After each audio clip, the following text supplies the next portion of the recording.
We are going to be talking about the endonasal release technique, which we perform at our office. And this is a technique that I will be performing on a colleague of mine, Dr. Stephen Horn. And as you can see, he's excited about getting this done. He's had it done before. And the indication for cranial facial release techniques is to mobilize cranial sutures and facial bones. And so here I am checking my equipment, making sure that everything is ready to go, and it inflates and it's sterilized. And generally, the indication for cranial facial or endonasal release is to open up the endonasal sinus space.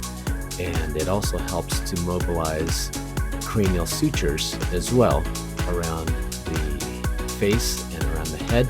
I start by looking for deviations of the septum, looking and asking historical questions with regards to congestion patterns, pain patterns, and determining which part of the endonasal space we will be entering or trying to affect. So there's an upper, middle, and a lower endonasal space on both the left and the right sides of the nostril.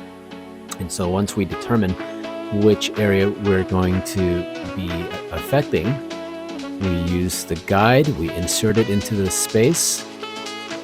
I've been told this is probably one of the more difficult portions of the treatment because you are inserting a device inside the nostril behind the face by about 3 inches. And once the guide is removed, instructions are given to the patient with how to breathe. So in this case, I give Dr. Horn the instructions to breathe through his mouth, and that he should take 2 to 3 deep breaths, and the final breath he will close his mouth, and that's when I do the inflation process, usually somewhere between 3 to 4 pumps on the inflation device. And once we start, we go from 0 to 100 and we open up that endonasal space.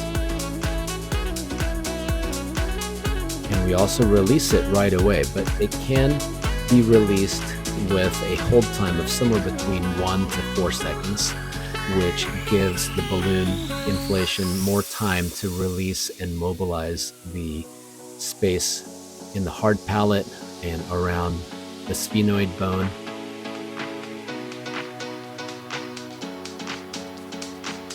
Now we're going to wait a couple of minutes, and once Dr.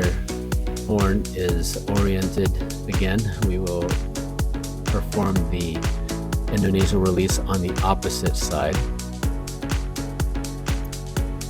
So we use the guide and we're entering the space, and once it's removed, the same instructions for breathing takes place, and once he takes his last breath to close his mouth, that is when the inflation process takes place.